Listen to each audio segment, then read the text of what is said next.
Today's book review is the Star Trek Starship Spotter by Adam Mojo Leibowitz and Robert Bonchoon. Let's have a look inside this one.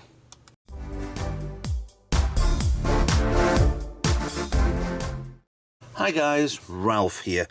Another book review for you. Most of these are going to be Star Trek stuff, a couple of little retro stuff. Right at the end of the series, I've got a couple of little really good books that I really do like. And they're quite funny as well. But I'm going through a lot of Star Trek books that I have myself, and you should get them yourself because they're really, really good. So, yeah, I've had this one for quite a while. This is, the Star Trek Starship Spotter book. Has lots of nice, decent artwork. Was $9.99, $16.95. So let's have a look inside. Nice little cover out there showing the design of the Sovereign class. Let's show the Enterprise on there, Bird of Prey, the Defiant. So let me get in place and zoom you in a little bit, if we can. And there's a lovely little bar there as well.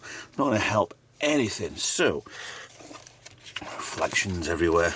Right, so starts off, nice little introduction.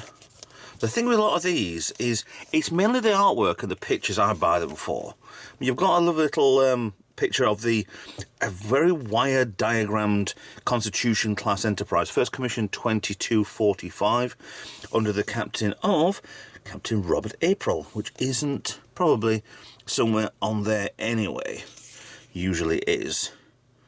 Was originally proposed the Constitution class would have been considered a smaller vessel. Oh, okay. Interesting to know. But then you have some absolutely stunning digital artwork, which is a shame because of the bend in the in the paper. It's the binding that's a real bind. Carry on to work bees from the motion picture era, and again a lovely nice detailed picture of 342 work bee, and you've got the little symbol down here for the work bee. Cool. Very cool indeed. I mean, they're a multifunctional ship. They're made like a cockpit with the arms on the front. My reflections are absolutely shocking today with my cameras. So the refit Constitution, the wire diagram, lots of information. Let's see if we can turn that off and give you a better view. No, I can't. So it's, lots of stuff on there in the 2070s. They mirrored the years that we were watching. Well, actually, it was continuing afterwards within the year's time. I thought it was actually continuing on to 70, but it was 79 when the motion picture came out. And then lovely. Oh, that bend is shocking. This is probably the worst part about this book is it looks good. It's just, there's not an angle I could get it, so it's actually properly there. The Majestic first commissioned, which the Majestic is not the Majestic, Miranda class, but it is, yes, exactly the same, part on the top. I need to do something about these reflections. The Honshu was the one with the big massive, that was the torpedo launcher part on the top, wasn't it? It was from the Nebula class, which again is an amazing looking ship. The paper on this is the problem. Paper is terrible. It's just a little bit too shiny. It could do with being a bit more flat and not very reflective for me. Galaxy class there. It does go on this one a little bit. Let's all go through a little bit more. The Runabout class, the Equinox, which was in Voyager, which was Captain Ransom. It's an interesting looking little ship. Very small, very much like a predecessor to Voyager, but not. Thunderchild. See, these are just the artwork as they are. The ship as it is, not part of a flotilla of ships, not part of a battle scene or anything. The Defiant there.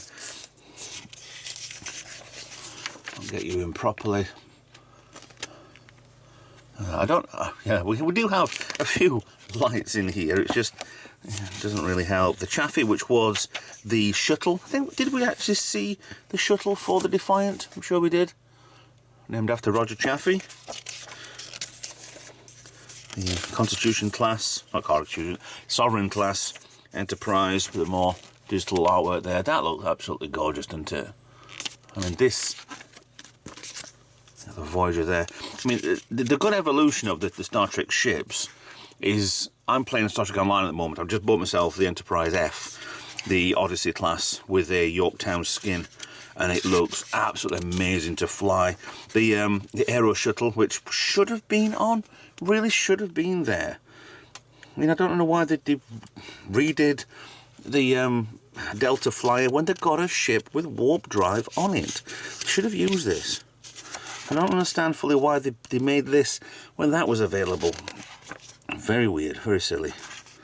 But stranger sort of designs, extra stuff being put on, very just for the Voyager. But also warp drive. I don't understand how they do warp drive on a shuttle. It's a bit too much. Prometheus class, gorgeous ship. Multi-vector assault mode, and you can barely tell right in the middle there's another nacelle there behind the bridge which powers away the saucer section, leaves the two halves to battle. Space dock. Okay, ooh. Double praise. Yes, let's not go down that route. It's a very, very big space dock, and they changed the actual scale of this from the motion, no, not motion picture, the Search for Spock to Next Generation to the Star Trek Online sort of stuff, because it is a massive thing. That's the Argos array, or the Midas array. Okay, cool. Klingon it's a Katinga class, not the D7. I'm not going down that rabbit hole. Don't ask me what the differences are. I do not know, but pray. First encounter 2282. Yes. Cool. See, this just looks just like a model. It really does. But it's digital artwork, is it? Klingon attack cruiser, used for Next Generation, just to vamp up the D7 a little bit. And then a bird of prey. Very cool. See, again, it's all the ships you will see, your main ones like Romulan Warbird, D-Derek's class, which is nice. But again, the only biggest problem with this is the artwork. Look at that, it's amazing. But if you folded and killed the spine, then and unglued everything, stuck them together. Yeah, the Glow class, is that the Glow? Yeah, Glow class. Saw that in Next Generation. Most ships on the version were on the Next Generation first, except the Jem'Hadar. Like a big bug, a very strange big bug, but purple was their colour. Very interesting. Next one, Malon. Okay, we have the Malon export vessel. These are the ones that just got lots of toxic waste and then chucked it out into the rest of the galaxy, way away from where they were. It's a big environmentally sort of thing, but no.